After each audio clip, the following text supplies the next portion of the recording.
channel na laging may aral. Totoong Isang magandang pinagpalang araw po sa ating lahat, sa ating mga kaiksena at mga subscriber at syempre po sa lahat ng ating mga kababayang OFW, especially po sa inyo, lalo't lalo na kayo po ang ating modern heroes ng bansa. Ano meron direct?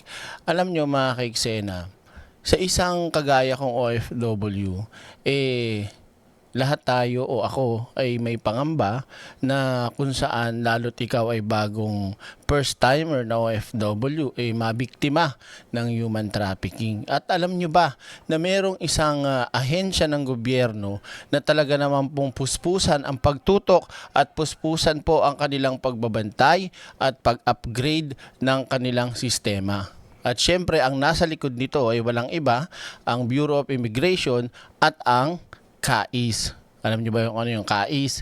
Yan po ang tinatawag na Civil Aviation and Immigration Security Services. Sila lang naman po ang bukod tangi na talaga naman pong nagpapatupad at nagbabantay sa lahat po ng ating mga hangganan at syempre pa ang pag-track sa lahat ng mga terorista, mga kung ano-ano pang klaseng smuggling, kung ano-ano lahat. Pero tutukan natin pagdating sa mga OFW na kawawang nabibiktima ng human trafficking. Okay? Kaya naman ito pong KAIS at itong Bureau of Immigration, okay? May nilunsad po na talagang super ultimate update, pagbabago at take note, wala pong gagastusin ang ating gobyerno dito po sa napakagandang pag-upgrade ng ating sistema ng Bureau of Immigration kasama syempre ang KAIS. Mga kaiksena, talagang mapapapalak pa kayo sa dami ng magiging benefits, hindi lamang po sa mga OFW, kundi sa lahat po ng papasok at lalabas ng bansa. Yan, ika nga innovations against trafficking protection for every Filipino. Yan po ay napakagandang mensahe at dapat po nating ikatuwa dahil mas magiging ligtas ang ating mga biyahe, mas magiging ligtas ang ating mga paliparan, seaports dahil sa napakagandang sistema na ito. Yan. So mga kaiksena, muli kong ipapaalala sa inyo na talagang napakaganda at napaka-ayos ng proyekto o programang ito dahil talaga pong ito ay magbibigay ng mas magandang biyahe. Yan. Oo. Every border protected, every life matters. At every life matters yan, yung mga kaiksena. So, 'di ba? Napakasarap na makita na ang ating sistema pagdating po sa mga paliparan, border, seaport, talaga pong nag-a-upgrade at sumasabay sa pinakamagaganda at napakamodernong teknolohiya. Alam niyo naman po siguro ngayon na iba na talaga pang pagdating sa paglabas-pasok mo lang pa dyan sa immigration. Hindi pwedeng basta-basta dyan. Kailangan talagang salang-sala. Kahit nunal mo, tanda yan. Diba?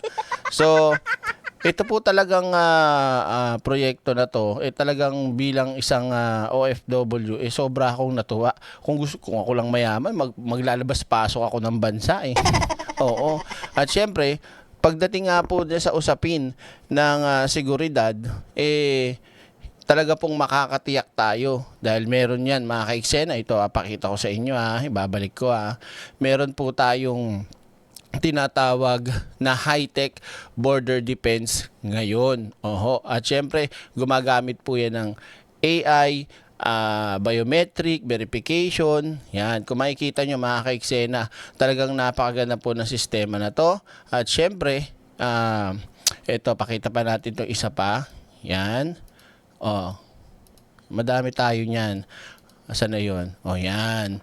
Ito rin yun yan. So mga kaiksena, modernisasyon tawag dito, smart border. Yan ang kailangan natin para hindi makaligtas, hindi makapasok itong mga masamang loob na may masamang hangarin sa ating bansa at may pinaplanong gawin na hindi maganda sa bawat Pilipino. Dahil tandaan nyo po, ang bawat biyahe ng ating mga kababayan at kahit mga turista pa yan ay dapat pong maging masaya at syempre magbigay ng magandang serbisyo sa bawat kanilang paglalakbay. Kaya naman po mga kababayan, muli every border protected, every life matters. Kaya maraming salamat dito po sa napakagandang proyekto ng CAIS, Civil Aviation and Immigration Security Services. Grabe. 'Di ba? Secure borders, safe passage at syempre protecting families and building safer future. Grabe. Thank you so much. Pero na! Like, share, subscribe na agad.